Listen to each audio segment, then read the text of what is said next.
வெற்றிவேல் முருகனுக்கு அரோகரா. என் அன்பு குழந்தையே, அழகான தங்கமே, மனதளவில் அதிகமான குழப்பங்களோடும் எந்த ஒரு சிரிப்பும் இல்லாமலும் வாழ்ந்து கொண்டு இருக்கிறாய். எதற்காக இவ்வளவு பெரிய மன உளைச்சலில் நீ வாழ்ந்து கொண்டு இருக்கிறாய்? உனக்கு யாரும் எதுவும் செய்யவில்லையா? உனக்காக எல்லா விஷயத்தையும் செய்து கொடுத்து உன்னை நம்பிக்கையோடும் உன்னை அனைத்து விதமான நல்ல நல்ல விஷயங்களோடு உன்னை வாழ வைக்க நான் இருக்கிறேன், முருகன் இருக்கிறேன் என்பதை மறந்துவிட்டாயா? சஷ்டியோ வரப்போகிறது. அந்த சஷ்டி அப்பொழுது எனக்காக உன்னால் முடிந்தால் மட்டுமே விரதம் எடுத்து உனக்கு என்ன தேவையோ அதை மட்டும் மனதுக்குள் வைத்து கொண்டு, அந்த ஒரு விஷயத்தை மட்டும் மனதுக்குள் வைத்து கொண்டு முயற்சிகளை எடு. ஒரே ஒரு விஷயம் மட்டும்தான் மனதில் வைத்து கொள்ள வேண்டும். அந்த விஷயத்தை நீ என்ன செய்ய வேண்டும்? இது நடத்தி கொடு முருகா என்று கேட்டு 7 நாள் விரதம் மட்டும் எடுக்க வேண்டும். 7 நாள் விரதம் எடுத்து விட்டாய். அடுத்த நாள் 7வது முடியும் நாள், 8வது நாள், 9வது நாளே உன்னுடைய வாழ்க்கையில் நீ என்னென்ன கேட்கிறாயோ, என்னென்ன விஷயங்கள் உன்னுடைய வாழ்க்கையில் நீ எதிர்பார்க்கிறாயோ, நீ எதற்காக என்னிடம் இவ்வளவு கடுமையான விரதத்தை இருந்தாயோ, அந்த விஷயங்கள் அனைத்தும் உனக்கு கிடைக்கும். சஷ்டி விரதம் என்பது ஒரு மனிதனுக்கு வாழ்க்கையில் அடுத்த கட்டத்தை புதுமையாக கொடுப்பது. அவனுக்கு கேட்டது அனைத்தும் கிடைக்கும் என்ற ஒரு நம்பிக்கை அவனுக்குள்ளேயே ஊட்டும். நீ நாள் விரதம் எடுப்பதிலிருந்து உனக்கே தெரியும் என்னென்னலாம் உன் வாழ்க்கையில் நடக்கப் போகிறது என்பது. அந்த நிமிஷத்திலிருந்து நானோ உனக்கு காமிக்க ஆரம்பித்து விடுவேன். என்னுடைய பிள்ளைகளுக்கு ஒரு நாளும் ஒரு பொழுதும் எந்த ஒரு நிலையிலும் வாழ்க்கையில் நான் கடினமான எதையும் எந்த பொழுதும் வாழ்க்கையில் நான் காட்ட மாட்டேன். என்னுடைய பிள்ளைகளுக்கு நன்மை என்ற ஒன்றை செய்ய வேண்டும். அவர்களுக்கு பல காலம் நிம்மதியை தர வேண்டும் என்பது மட்டும்தான் என்னுடைய ஆசை, என்னுடைய கனவு. என்னுடைய ஆசையும் கனவும் எப்படி பொய் ஆகும்? நீயே சொல். உன்னுடைய வாழ்க்கை எவ்வளவு மோசமான நிலைமையில் இருந்தது. இந்த முருகன் ஆகிய நான் எந்த அளவுக்கு அதை உன் கையில் கொண்டு வந்து சேர்த்தேன். உன்னுடைய வாழ்க்கையில் இப்பொழுது கடினமான சூழ்நிலைகள். ஆனால் இந்த கடினமான சூழ்நிலைகளும் நிச்சயமாகவே மாற்றப்படும். நிச்சயமாகவே உன்னுடைய வாழ்க்கையில் இந்த கடினமான சூழ்நிலைகளும் உன்னுடைய வாழ்க்கையிலிருந்து எடுக்கப்படும். யாரை பார்த்தாலும் பயங்களோ, யாரை பார்த்தாலும் நடுக்கங்களோ வேண்டாம். எல்லா நாளும் இன்பம் என்ற ஒன்று பிறக்கும் என்று நம்புங்கள்.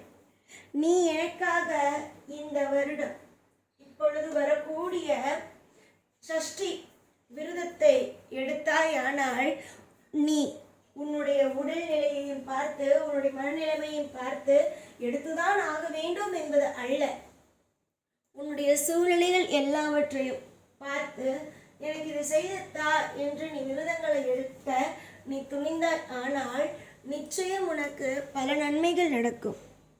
நீ வெறும் சாதாரணமாக ஒன்றுமே செய்ய வேண்டாம். ஒரு நாளுக்கு 2 வேளை இல்லை என்றால் 1 வேளை நீ சாப்பிடலாம்.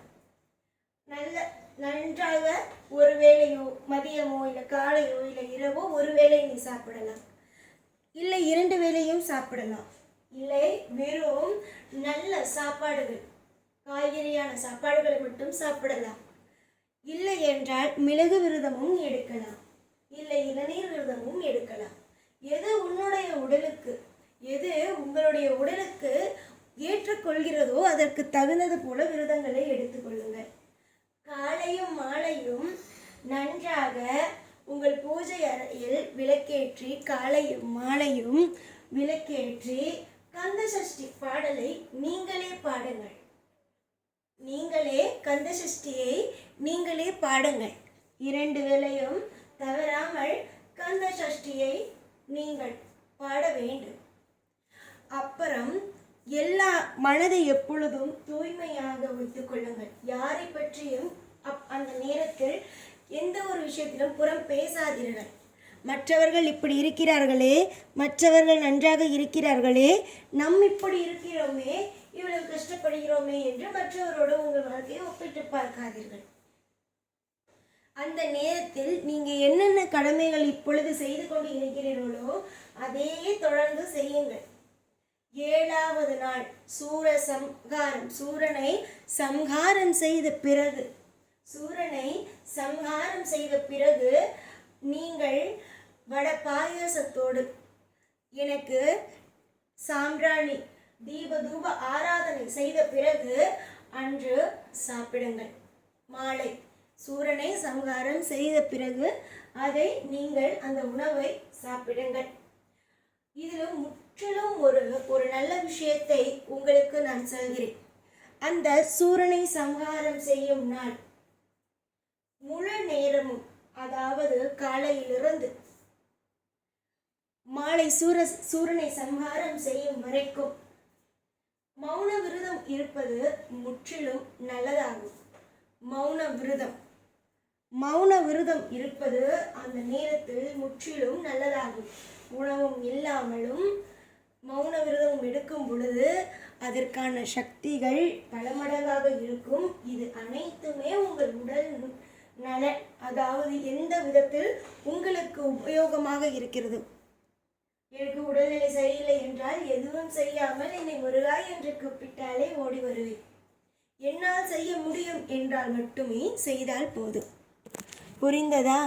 எதையுமே யாரையுமே எப்பொழுதுமே இதுதான் செய்து ஆக வேண்டும் என்று நான் திணிப்பது அல்ல.